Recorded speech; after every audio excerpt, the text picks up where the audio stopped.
मैं हूं आपके साथ अबू हुरैरा। दिल्ली फसादात पर जारी तफ्तीश और जांच पर एक बार फिर अदालत ने सवाल उठाया है। अदालत ने तबसरा किया है कि आधी तैयारशुदा चार्जशीट दायर करके पुलिस ने तहकीकात को मंतकी अंजाम तक पहुंचाने के लिए मुश्किल से जहमत की, जिसकी वजह से कई मुकदमात में नामजद मुलजमीन जेलों में बंद रहते हैं। दिल्ली फसादात के मामलात में दिल्ली पुलिस की तहकीकात का मेयार बहुत खराब रहा है।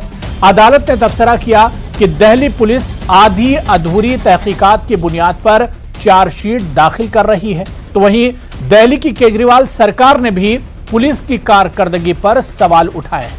पिछले 1.5 साल में पुलिस किसी ठोस तफ्तीश तक नहीं पहुंच सकी है, यानी पुलिस की तफ्तीश पर लगातार तशवीश का इजहार किया जा रहा है। और आज हमारा इशू भी यही है कि आखिर दिल्ली फसादात की जो जांच, जो इंक्वायरी हुई, जो तफ्तीश हुई, इस पर आखिर तशवीश का इजहार क्यों किया जा रहा है? क्योंकि दिल्ली पुलिस की जो कारकर्दगी है उस पर लगातार सवाल उठाए गए और उस पर फिर हाई कोर्ट ने सवाल उठाया है दिल्ली पुलिस की कारकर्दगी पर, दिल्ली फसादात में इंक्वायरी और तफ्तीश को लेकर। इसी को आज हम समझने की कोशिश करेंगे। बहुत खास मेहमान मेरे साथ जुड़े हुए हैं। बहुत जल्दी अपने मेहमानों का आपसे तारुफ करा देता हूं। मेरे साथ वेद भूषण शर्मा जी हैं, जो कि रिटायर्ड एसीपी हैं दिल्ली पुलिस के। वेद भूषण जी, सर आपका बहुत इस्तकबाल है न्यूज़ 18 उर्दू में। एडवोकेट संजीव नस्यार जी स्पोक्स पर्सन है, तर्जुमान है आम आदमी पार्टी के, वो भी हमारे साथ जुड़े हुए हैं। एडवोकेट संजीव नस्यार जी, सर आपका भी बहुत इस्तकबाल है न्यूज़ 18 उर्दू में। मेरे साथ बीजेपी के तर्जुमान और स्पोक्स पर्सन शुभेंदु शेखर अवस्थी साहब भी जुड़े हुए हैं। शुभेंदु शेखर अवस्थी जी, आपका भी बहुत इस्तकबाल है। कुछ देर में कांग्रेस लीडर भी हमारे साथ इस डिबेट का हिस्सा होंगे। मैं सबसे पहले एडवोकेट संजीव नस्यार जी आपसे ही शुरुआत करना चाहूंगा। संजीव जी, क्योंकि आप कानून से भी जुड़े हुए हैं, कानून की मालूमात भी रखते हैं, एडवोकेट हैं, लगातार हमने देखा कि दिल्ली पुलिस की जो तहकीकात, जो इंक्वायरी हो रही है, उस पर सवाल खड़े किए जा रहे हैं। और अब फिर हमने देखा कि दिल्ली हाईकोर्ट ने तशवीश का इजहार किया है दिल्ली पुलिस की कारकर्दगी पर, उसकी तफ्तीश पर। जी देखिए, ये फरवरी 2020 में दिल्ली के अंदर जो कुछ भी हुआ, दिल्ली के एक पार्ट में जो कि नॉर्थ ईस्ट दिल्ली का पार्ट है, उससे मैं मानता हूं कि दिल्ली के पूरे हिंदुस्तान की जनता जो शर्मसार हुई, उसको लेकर जब दिल्ली पुलिस ने कार्रवाई शुरू की जी, तो बहुत सारे लोगों के दिमाग में, जहन में ये था कि दिल्ली पुलिस बहुत अच्छी पुलिस मानी जाती है और दिल्ली पुलिस जो भी कार्रवाई करेगी जी, वो किसी के दबाव में नहीं करेगी। लेकिन दुर्भाग्यवश आज 750 से ज्यादा केसेस रजिस्टर्ड करने के बाद आज 1.5 साल से ज्यादा समय हो गया है, सिर्फ 35 केसेस के अंदर, 35 केसेस के अंदर ये लोग चार्जशीट फाइल कर पाए हैं। ऐसे में जब कोर्ट के अंदर ये केसेस गए, अलग अलग बेल के लिए जब एग्रीव्ड लोग वहां पे पहुंचे जी, तो अलग अलग समय पे कोर्ट्स के जो रिमार्क्स हैं वो बहुत चिंताजनक है। पुलिस ने अदालत की आंख पे पट्टी बांधने की कोशिश की। ये रिमार्क्स माननीय अदालत जज साहब का है। विभाजन के बाद दिल्ली के इतिहास में भीषण दंगा, इसके बारे में चिंता कर रही है अदालतें जी। हाई कोर्ट ने बार बार कहा है कि एक इंसिडेंट पे, सुप्रीम कोर्ट ऑफ इंडिया ने कहा है एक इंसिडेंट पे एक से ज्यादा एफआईआर नहीं हो सकती। आप 5-5 एफआईआर कर रहे हैं, आपके पास कोई पब्लिक विटनेस नहीं है। आप जिस तरीके से, किस हिडन एजेंडे के साथ दिल्ली पुलिस काम कर रही है, ये बिल्कुल क्रिस्टल क्लियर हो चुका है कि उस दंगे में पर्टिकुलर कुछ लोगों को टारगेट करके उनके खिलाफ इस तरह का मुकदमे बनाए गए, उन लोगों को जेलों में ठोका गया। और आज कोर्ट जो चिंता जाहिर कर रही है, ये हमारे को अपने प्रजातंत्र और लोकतंत्र में, मैं समझ रहा हूं कि बहुत गहन चिंतन की जरूरत है। आज दिल्ली पुलिस पर्टिकुलर एक पार्टी के दबाव में काम कर रही है। लेफ्टिनेंट गवर्नर साहब भाजपा के दबाव में काम कर रहे हैं और भाजपा का इंटरफेरेंस इस लेवल पे हो गया है, केंद्र सरकार का इंटरफेरेंस इस लेवल पे हो गया है कि कोई भी एजेंसीज इस देश में इंडिपेंडेंट तरीके से काम नहीं कर पा रही। चलिए ठीक है, मेरे साथ इस बीच मशकूर उस्मानी जी कांग्रेस लीडर हैं, वो भी डिबेट में जुड़ चुके हैं। मशकूर उस्मानी साहब, आपका भी बहुत इस्तकबाल है न्यूज़ 18 उर्दू में। मैं शुभेंदु शेखर अवस्थी जी आपके पास आना चाहूंगा। जो इल्जाम केजरीवाल सरकार लगा रही है सीधे सीधे दिल्ली पुलिस पर, केजरीवाल सरकार ने प्रेस कॉन्फ्रेंस करके इल्जाम लगाया कि दिल्ली पुलिस जो है वो तो काम करना ही नहीं चाहती है और इन 1.5 सालों में भी लोग इंसाफ के मुंतजिर हैं। आज भी इंसाफ के लिए लोग दर दर भटक रहे हैं और जो हाईकोर्ट का जो रिमार्क है वो काफी है मेरे ख्याल से इसके लिए। देखिए तो हरेरा साहब, ये जो हमारे आप पार्टी के प्रवक्ता है और आप पार्टी की जो सरकार है दिल्ली में, ये रोज सुबह उठकर किसी न किसी पॉइंट पर दिल्ली के अंदर एक टिकटॉक करते हैं और कहीं ना कहीं दिल्ली पुलिस और केंद्र सरकार के ऊपर आक्षेप करते हैं। जब राइट हो रहा हो, जब लोग लड़ रहे हो, लोग मर रहे हो, उस समय पे पुलिस का काम वहां पे जो झगड़े हो रहे हैं उसको खत्म कराना होगा या वहां पे वीडियो रिकॉर्डिंग करनी होगी। अब ये स्पोक्स पर्सन है, इनको तो कुछ कहना ही होगा। मैं जज साहब की बात को, क्यों आपने 1.5 साल के अंदर 35 लोगों को क्यों दिया, 200 लोगों को क्यों नहीं दिया, 750 लोगों का क्यों किया, 2 चार्जशीट क्यों नहीं दी, इस तरीके के जजेस ने स्टेटमेंट दिए हैं। हमारी दिल्ली पुलिस ने जब उनका पहला स्टेटमेंट आया, उस समय पर दिल्ली पुलिस के आला कमान ने एक बड़ी कमेटी बनाई और इसमें कोई भी लोग बच ना पाए। लोग इसमें इन्वॉल्व थे जिन लोगों ने हत्या में लोगों का साथ दिया, और कोई नहीं बचेगा। हो सकता है दिल्ली पुलिस ने अभी तक जो रिपोर्ट सबमिट करी वो प्रॉपर ना हो, परंतु मैं आपको आपके चैनल के माध्यम से ये कहना चाहता हूं, चाहे वो किसी भी धर्म के हो, किसी भी पॉलिटिकल पार्टी के हो या कोई भी समुदाय के शुभेंदु शेखर जी, मेरी बात को पूरी खत्म हो जानी चाहिए। 750 एफआईआर होती है और सिर्फ 35 लोगों पर चार्जशीट होती है, तो ये जो स्पीड है, जो रफ्तार है, इसे आप क्या कहेंगे? 1.5 साल गुजर चुका है, 50 से ज्यादा लोग मारे गए थे, 200 से ज्यादा लोग जख्मी हुए थे, बड़े पैमाने पर माली और जानी नुकसान हुआ था। अबू हरेरा साहब, एक चीज मैं बताऊंगा आपको कि यदि एक छोटा सा पॉकेट मार होती, चोरी होती है, तो 8 साल मुकदमा चलता है। 8 साल तक एक जज ये डिसाइड नहीं कर पाता है कि इसने पॉकेट मारी थी या नहीं मारी थी। और यहाँ पे 750 लोगों को राइट के केस में प्रूफ के साथ देना है। यदि ये प्रूफ भी प्रॉपर नहीं होंगे, तब भी आप इस चैनल पे आके यही कहोगे कि साहब इन्होंने ऐसी फॉर्मेलिटीज पे एफआईआर कर दी। इसलिए पुलिस का काम इतना इजी नहीं है। जहां तक हमारे प्रवक्ता मित्र नासिर साहब कह रहे थे कि दिल्ली की सरकार, दिल्ली पुलिस जो है वो केंद्र सरकार के प्रभाव में है और ऐसा कर रही है, ऐसा कहना उनके लेवल पे और उनकी पार्टी का कहना गलत है और उनके मुंह से शोभा भी नहीं देता है। चलिए ठीक है, मैं भूषण जी आपके पास आऊंगा, लेकिन उससे पहले मैं मशकूर उस्मानी की बहुत छोटा सा कमेंट कि जिस तरह की सियासत होती है, देखिए हाई कोर्ट ने सख्त रिमार्क किया है दिल्ली पुलिस को लेकर, लेकिन जब इस तरह के रिमार्क आते हैं और इस तरह की जब बयानबाजी होती है तो उस पर हम देखते हैं कि दिल्ली सरकार और जो सेंटर की गवर्नमेंट है उनमें आपस में सियासत शुरू हो जाती है और जो लोग इंसाफ के मुंतजिर हैं वो इंसाफ करते रहते हैं, उन्हें इंसाफ नहीं मिलता है। 1.5 साल गुजर चुका है, आज भी लोग इंसाफ के मुंतजिर हैं। बहुत बहुत शुक्रिया हुरैरा भाई इस डिबेट को रखने के लिए। जब आज के दौर में तमाम मीडिया इस ज्वलंत मुद्दे को इग्नोर कर रहा है, न्यूज 18 उर्दू इस मुद्दे को उठा रहा है, इसके लिए मैं आपको मुबारकबाद देता हूं और आपने मुझे बुलाया, इसके लिए भी शुक्रिया। अपना कमेंट मैं ये दे रहा हूं कि देखिए, सबसे पहले इस बात को समझने की जरूरत है कि कोर्ट आखिर ऐसे कमेंट क्यों दे रहा है, ऐसी बयानात क्यों आ रहे हैं कोर्ट के बयानात इसलिए आ रहे हैं कि दिल्ली पुलिस का जो लचर रवैया है इस पूरे दिल्ली दंगे के मामले में, वो कोर्ट के सामने बिल्कुल पूरी तरह से सामने आ चुका है, वो कहीं से ढका छुपा नहीं है। और ये जो कोर्ट का बयान आया है उससे ये साबित हो चुका है कि दिल्ली पुलिस का इकबाल जो है वो खत्म हो चुका है। हिंदुस्तान की सबसे ज्यादा प्रोफेशनल पुलिस मानी जाती है, सबसे ज्यादा ट्रेंड पुलिस मानी जाती है, और उस पुलिस विभाग के ऊपर कोर्ट की ये टिप्पणी कि आपने इन्वेस्टिगेशन सही से नहीं किया है और जानबूझकर लोगों को आपने 1.5 साल से जेल के अंदर रखा है। अभी परसों की जो टिप्पणी है कोर्ट की, उसमें कोर्ट ने क्या कहा? कोर्ट ने ये कहा कि bail is the rule and jail is the exception. तो यही चीज दिल्ली पुलिस को समझना चाहिए था जब उस मसले की छानबीन चल रही थी, लेकिन दिल्ली पुलिस ने इस बात को नहीं समझा। दिल्ली पुलिस बीजेपी के जो नेता ट्वीट कर रहे थे, उनका ट्विटर अकाउंट से देखकर वो एफआईआर कर रही थी, वो इन्वेस्टिगेशन कर रही थी, वो व्हाट्सएप के चैट को अपने चार्जशीट में लगाई है। 4थी बार चार्जशीट सबमिट की गई है।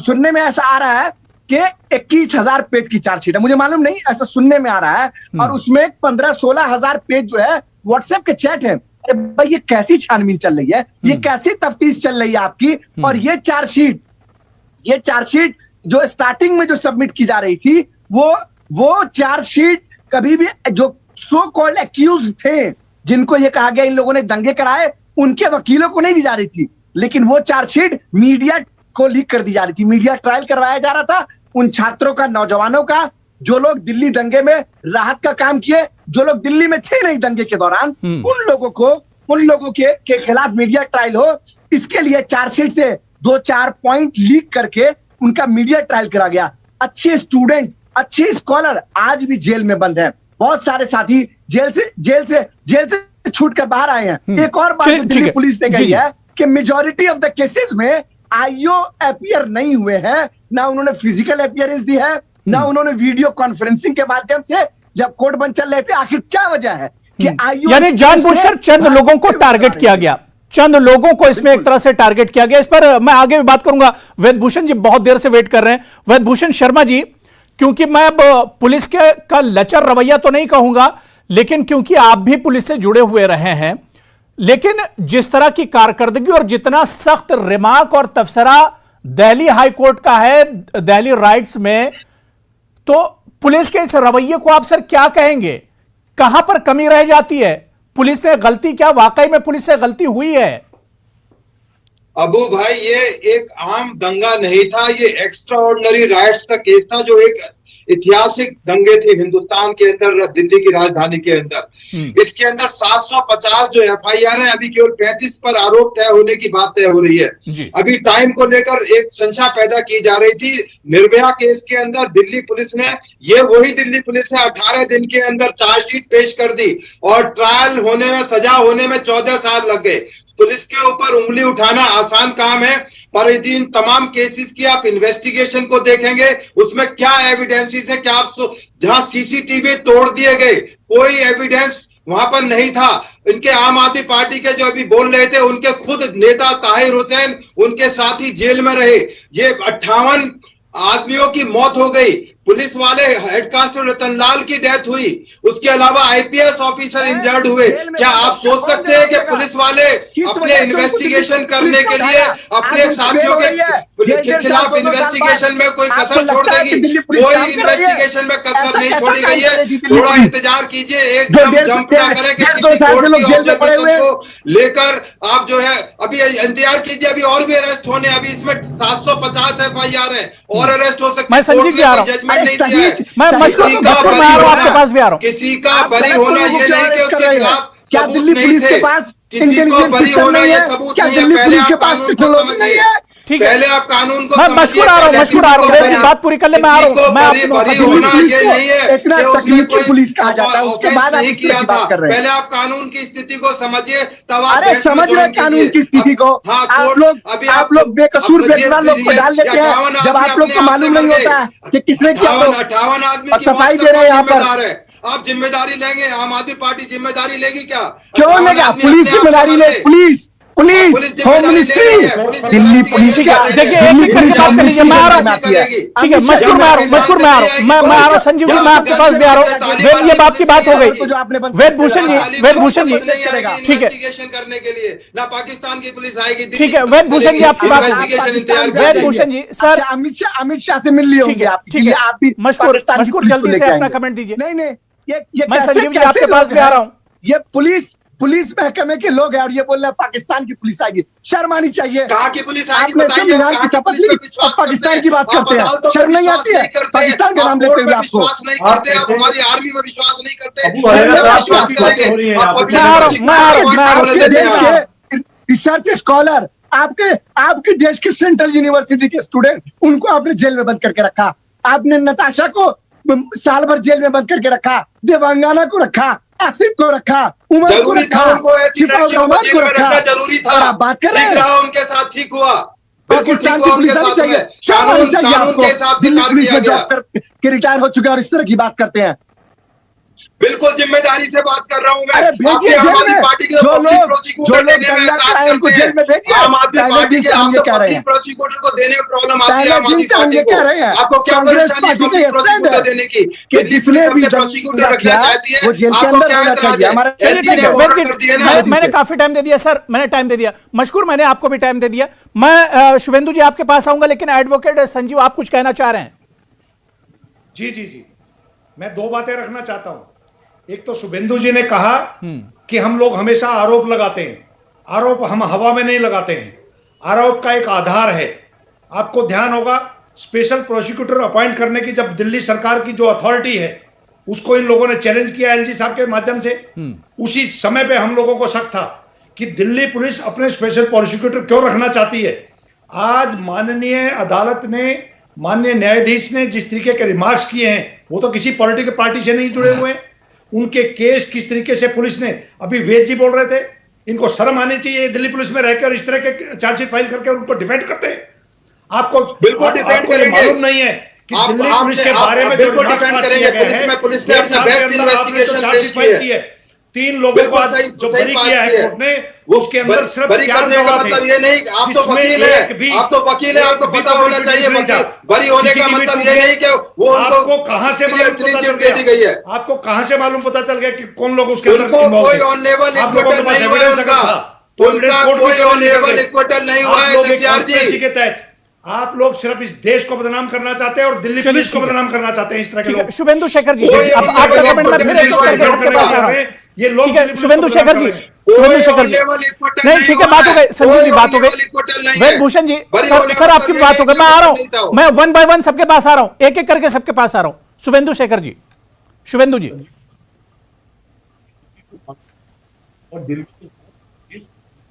दंगे में भड़काने के लिए आप पार्टी का बड़ा सहयोग रहा है, और उस सहयोग के लिए मैं आपको यहाँ पे चैनल में बैठ आप के अपनी बात करने से नहीं होगा।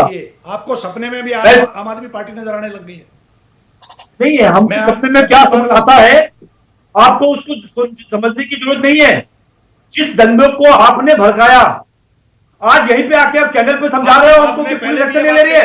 मैं कह रहा हूं कि मैंने पहले भी ये बात कही है, मैं पूरा सबूत के साथ कह रहा हूं। आपके लोग, आपका एमएलए, आपके लोग, आपका एमएलए, आपका पार्षद, भाजपा के लोगों ने इस संजीव जी आप बोल रहे थे तब मैं नहीं बोल रहा था।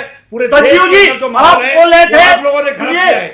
आप लोगों आप जब बोल रहे थे नेताओं की, अब देखिए, आप जब बोल रहे थे तब मैं नहीं बोल रहा था। जाति पे जब आप बोल रहे थे तब मैं नहीं बोल रहा था। आप बात ही नहीं सुनोगे, देश के आप सुनते ही नहीं हो। है जो जमुना गंगा की जो तहजीब है उसको आप लोगों ने डिमोलिश करने का काम किया है। आपका काम सुनना ही नहीं है, आपका खाली आप बोलना लोगों है, को सिर्फ सत्ता के अलावा कुछ चीज नजर नहीं आती है। हर चैनल के ऊपर आप ये बताइए कि माननीय अदालत ने बार बार आपने केस रजिस्टर्ड करवाए, आपके लोग थे तो क्यों प्रूव नहीं हो रहे कोर्ट के अंदर? आपकी क्यों कोर्ट को इस तरह के रिमार्क्स देने पड़ रहे हैं?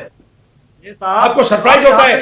टैक्स पेयर का पैसा, टैक्स पेयर के पैसे से सत्ता चलती है, कोर्ट चलती है, पुलिस की तनख्वाह जाती है। आप सुनना ही नहीं चाहते हो। उसके ऊपर रिमार्क्स किया। चलिए ठीक है, देखिए मेरे पास अब टाइम कम है। ठीक है, ठीक है, देखिए किसने दंगा भड़काया, किसने दंगे की आग लगाई, लेकिन अब यहां पर यह सोचना है कि इस दंगे पर इसे ठंडा कैसे करना है। 1.5 साल से जो लोग इंसाफ के मुंतजिर हैं, जो इंतजार कर रहे हैं इंसाफ का, उन्हें इंसाफ कैसे मिलेगा? यहां पर लड़ाई इस बात की नहीं कि दंगा किसने भड़काया था, लेकिन आखिर सबूत के बिना पर जो लोग पिछले 1.5 साल से जेलों में ठूसे गए हैं, उनके लिए कम से कम आगे की कार्रवाई बढ़ेगी कैसे? मैं वेद भूषण सर आपके पास आना चाहूंगा। वेद भूषण जी, पिछले दिनों देखिए कि कई लोगों को, जिसमें ताहिर हुसैन का भाई भी है, 3 लोगों को अदालत ने छोड़ दिया, बरी कर दिया और कहा कि इनके खिलाफ तो सबूत ही नहीं है, एविडेंस नहीं है। तो पुलिस की इस कार्रवाई को क्या कहेंगे? जो लोग बेकसूर हैं उन्हें कहीं ना कहीं क्या टारगेट किया गया? अबू भाई मैं इसी चीज को कह रहा हूं कि हमें अपनी अदालतों पर विश्वास रखना चाहिए। यदि पुलिस से कोई चूक हुई है, जाने में हुई है, अनजाने में हुई है, अपनी अदालतों पर विश्वास रखना चाहिए। पर बरी होने का ऑनेबल इक्विटल किसी केस में नहीं हुआ है। बरी होने का मतलब यह नहीं कि उसके खिलाफ कोई एलिगेशन नहीं थे, ठीक है, लैक ऑफ एविडेंस और टेक्निकल ग्राउंड पर वो बरी हो गया, उसका मतलब यह नहीं कि वो इन्वॉल्व नहीं था। पुलिस ने बिल्कुल इनोसेंटली सबको फ्रेम कर दिया। 58 मौतों का कोई ना कोई तो जिम्मेदार होगा। 58 मौतें हुई हैं जिनमें पुलिस वाले भी इंजर्ड हुए। तो इसलिए क्या अपने जो पुलिस वाले हैं उनकी मौत के लिए क्या हम लोग अपने जो मरे हैं पुलिस वाले या इंजर्ड हुए हैं उनके लिए क्या कोई अपनी कोई कसर छोड़ेगी पुलिस? जो है कोई कसर नहीं छोड़ेगी। ये जो बेस्ट एविडेंसेस अवेलेबल थे, जब सीसीटीवी तोड़ दिए जाएंगे कोई एविडेंस नहीं होगा। पब्लिक डोमेन के अंदर कोई पब्लिक वाला विटनेस देने नहीं आएगा। ये एक्स्ट्राऑर्डिनरी दंगे थे, कोई सामने नहीं आया। जो आए हैं उनके स्टेटमेंट हुए हैं, उन्हीं के बिना पर ये सारे ट्रायल चल रही है और कोर्ट की ऑब्जर्वेशन आ रही है। हमें कोर्ट की ऑब्जर्वेशन का सम्मान बहुत अच्छी करना बात है चाहिए, वैद भूषण सर, आपने बहुत अच्छी बात कही कि जाहिर सी बात है इसमें आम लोगों का नुकसान हुआ और पूरे हिंदुस्तान का सर शर्म से झुक गया जिस तरह के दंगे दिल्ली में हुए थे। लेकिन अब इस पर सबको मिलकर यह सोचना है कि जो तशवीश जाहिर की जा रही है, दिल्ली पुलिस पर जिस तरह के सवाल उठाए जा रहे हैं, इन पर उंगलियां न उठने पाए और जो लोग इंसाफ के मुंतजिर हैं उन्हें जल्द से जल्द इंसाफ मिले और जो बेकसूर लोग इसमें टारगेट किए गए, जो बेकसूर लोग जेलों के अंदर ठूसे गए, उन्हें किस तरह से बाहर लाया जाए। तो जल्द से जल्द इंसाफ मिलना चाहिए। बहुत बहुत शुक्रिया वेद भूषण सर मेरे साथ जुड़ने के लिए। एडवोकेट संजीव नस्यार जी, शुभेंदु शेखर अवस्थी साहब और मशकूर उस्मानी जी, सभी का बहुत बहुत शुक्रिया डिबेट में जुड़ने के लिए। आदाब।